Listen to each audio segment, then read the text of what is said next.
Let me give you some advice, bastard. Never forget what you are. Wear it like armor. It can never be used to hurt you. When I first heard they were interested in me for a fantasy show, I went, ugh, no. I had an inkling reading the first book, going, oh my God, this is amazing. This could really kick off. I was quite young and I had such a big imagination. In those scenes when I was younger, I would really convince myself that I was there and it was happening, you know? I'd never had any experience of acting before. I went to a very theatrically based drama school. We did 3 hours of camera training in 3 years. But then my 4th hour in front of a camera was day 1 on Game of Thrones. My first day on set was Castle Black. My first scene was, there's just a very quick scene where I'm walking down the ramparts and I was so nervous. Yeah, I remember my first day on set. Oh my God, I fell off a fucking horse. Jesus, this is my first job. This is like the first thing I ever did, and they stuck me on a horse. Oh, I was falling off the horse trying to act still. Wow. A Khaleesi. Okay, let's do it again, please. I remember my first scene we shot from the pilot, and that was the king's arrival. You know, the king rides in on horseback, and he has to get off his horse, and his robe was enormous. The horse rides in, he's like, ah, and then, hold, everyone, and then they run in with like a ladder. They help him down, and they run out with the ladder, and then carry on. Oh, here we go. I vaguely remember it. It was like Sean Bean and Mark Addy and Lena, and I remember being so overwhelmed and terrified. I remember everybody clearly. I remember baby Sophie and baby Maisie and baby Isaac. And now they're, you know, out there, full grown. The most shocking scene that I didn't see coming. Stop him, stop! From then on, I started to distrust the show as to like whether they'd kill my favorite character or not. I think the most shocking was probably my death. The Hodor moment, I couldn't quite believe. Hold the door! Hold the door! That was such a sort of, oh my God. I watched The Red Wedding, and I didn't really read into it in the script of what happened. I think I just did my bit and went la la la, and then when it came out, I remember I watched it in the morning. I'm a big guy, big tough guy, but guess what? I burst into tears. That was an absolute shocker. I remember just watching going, no, no, no, no, no, no, no, no, what? It was brilliant. Do I have to call you Lady Stark now?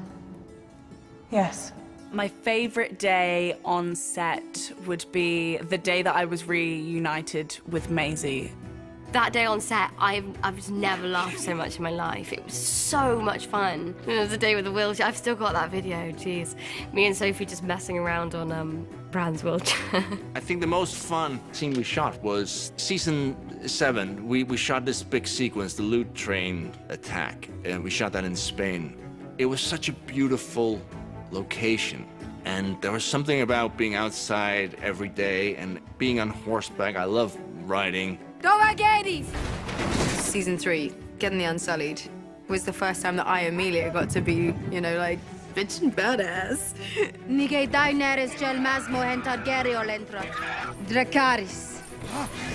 It was really cool.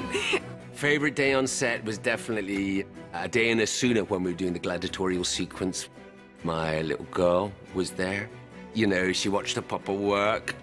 David said, oh, you know, come sit here, you can call. And she was like, action! The fight between the Hound and Brienne of fucking Tarth. We'd studied and trained for that a long time, and when it all came to fruition, that was just fantastic. Iceland, season 2, the first day we were there. That was my favorite day on Thrones. I'd never been to a more beautiful place in my life, and it was special for so many reasons. And it was the scene where I was not able to behead Ygritte. Strike hard and true, Jon Snow.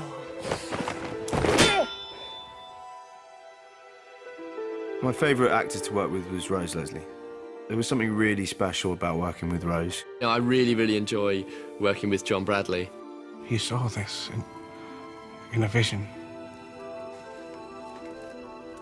I really enjoyed the scene with Mark Addy way back in season 1, just because it was so intense, and I was like pages and pages long, and it was really unexpected from those two characters.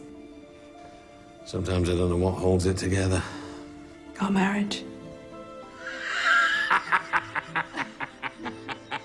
There's an ease that I get with acting with Ian Glenn, because he's been my pal the whole time. There's been my buddy. And the most beautiful thing about Amelia is she has no idea how good she is. She genuinely has no idea. And she still has no idea. She's always sort of vulnerable, which is part of her great gift. I think in terms of my favourite scene partner, it'd have to be Kit. Kit was the first person I ever had an acting relationship with because it was my first job. I think that the friendships that you form when you are a bit scared and a bit uncertain and treading unfamiliar ground, they're the ones that tend to stick because you cling on to each other for support. Sansa, come here, little dove. I always loved working with Lena. What are you doing? Praying. You're perfect, aren't you? Praying. Just watching her and learning from her was the best drama lesson I could have ever hoped for. You disobeyed my king, your father, and now I'm paying the price. I don't care, you're my friend. Shireen Baratheon. I had a couple of scenes with Shireen that I loved doing. To have her level of humanity and decency and cleverness and brightness. He just treats her as an equal, and I really like that aspect of the relationship that they had. I really miss Charles Dance, who played my father, Tywin Lannister. We had such a great chemistry and a great friendship. Tyrion. Despite our on-screen relationship. I'm very fortunate to work with the greatest cast. Everybody is so professional and so incredibly kind and generous to their fellow actors. Everyone involved is like a family, and it's a family that amazingly still laughs and gets on with each other 8, 9 years in. There's been no assholes, no people, divas, there's been nothing, not even a suggestion. When it's all said and done, I'll miss the dynamic of the show, because there's nothing like this show. I mean, Game of Thrones means my 20s. I started this job when I was 22. And I am not 22 anymore.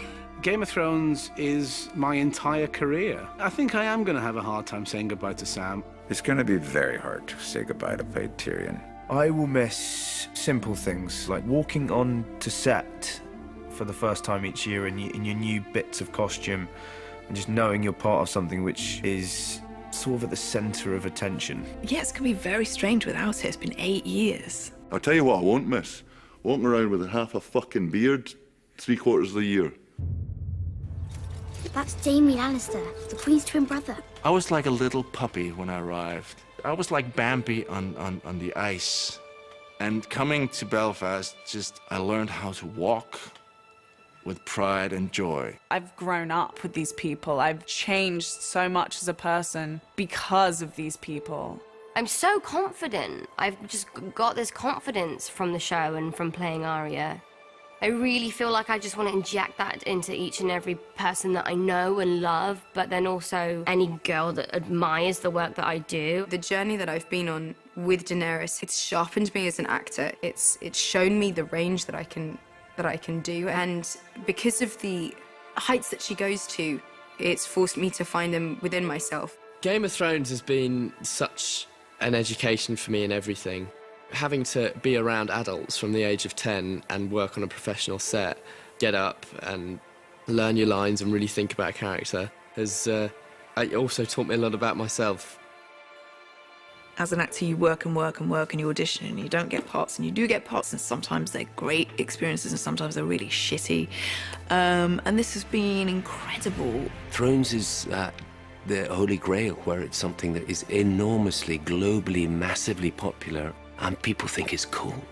You know, people are always trying to copy things or do variations of things. It's rare you get something which is a completely original fantasy. It's the most realistic show that I've ever done that also happens to have dragons and dead people walking around in it. I think a lot of fantasy is heavy on the dragon and light on the character. We're the opposite. This show will be discovered by generations to come. It's timeless. Every season there's something else bigger than the last season and better than the last season. And here we are, season 8. It's cinematic. We're making 10-hour movies every year. The fact that this is really a full stop on this story is sad, because I think everyone's been so invested in this story that we never want to see this come to a close. But it must, and it will be good.